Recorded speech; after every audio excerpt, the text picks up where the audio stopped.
A fantastic watercolourist wolf trapper claimed that his ancestor shot the last wolf of Scotland in the 1800s. He was called Cameron of Lochiel.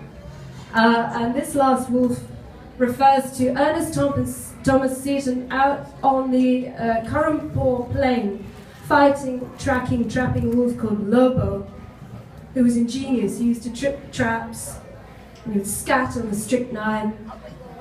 And Thompson Seton ended up trapping him for over 6 months. It was a desperate attempt, and he only brought him down by finding his partner, Lobo's partner, Blanca, who was a white wolf. When he brought in Blanca, he roped her, and he dragged the carcass as a trail for Lobo, and Lobo, smelling the trail, finally came in.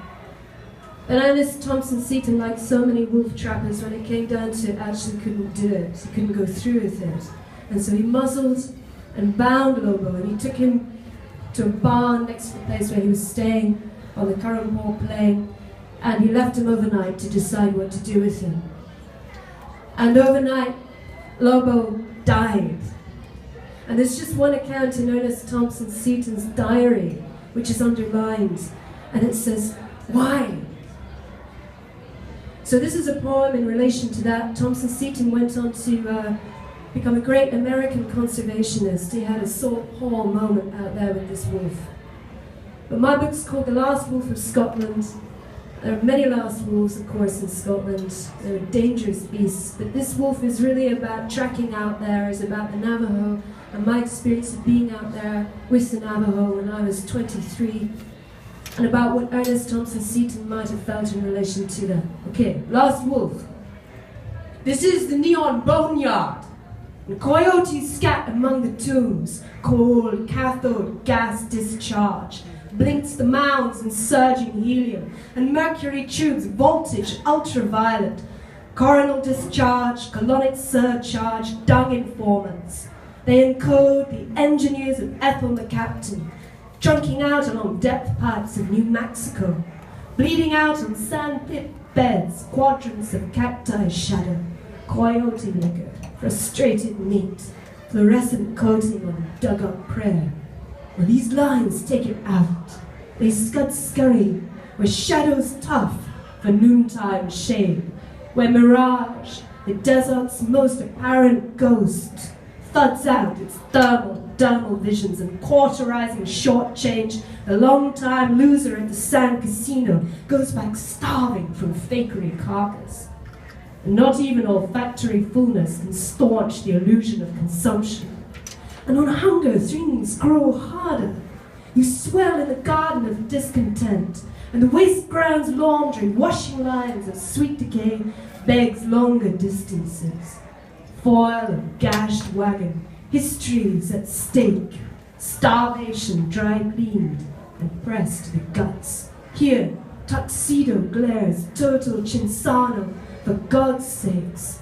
One black, one white, both clubbing gentlemen, and she cried, holding a slipping off glove of the desert, teetering on her rimmed heels, seeing a flash of pipe swell as sternly on the hot sand strode, set jaw and unhappy, but he didn't stop, and still they came, whining at the fish and chip shop, round the back of the aging strip joint, mistaken animals covertly begging, but you know what you carry when you don't have any arms. Even the desert turned a blind eye, the hysteria of hunger, predictable, and all the other chipped and grimaced marks they made on bust-up tubes, death lights flickering. You'd have thought the translator of bad language was out there, deciphering the tunes. Yes, well, I doubt it. He exploded on hot rocks in the glassy chink of well-earned ice. I heard he kept habit with black and white. The other kind, his convent the bar, some cowboy catafalque with glitter balls and a flashing mouth, touting the grass they think about and flail about and sell about. The board trees of tundra grass, lodges bound for a season perhaps by an inhuman contract. So things go savager out there. The wolf-proof coffin club, buried with your cigar stubs and anything else you thought would take, along with the smoldering looper at your shoulder. Yeah, she lights on gas, and a sticky peel of Oldsmobile seats, thigh on leatherette, a different smell. The wolves have yet to understand it, and if they U-turn, smack grinned, outside your ring of blue corn flour, and drive off the dust in skip clouds of tire, 40,000 wolf power, you know you never come to doubt it.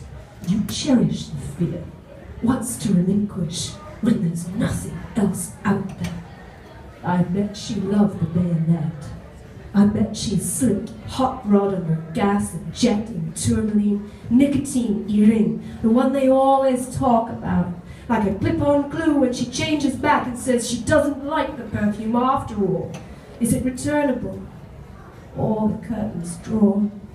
In summer, like a spy outside, pulls winter closer under coat, presses his knife to her silent throat. I want to undertake you. Come on in my van of stars. I know we started long ago.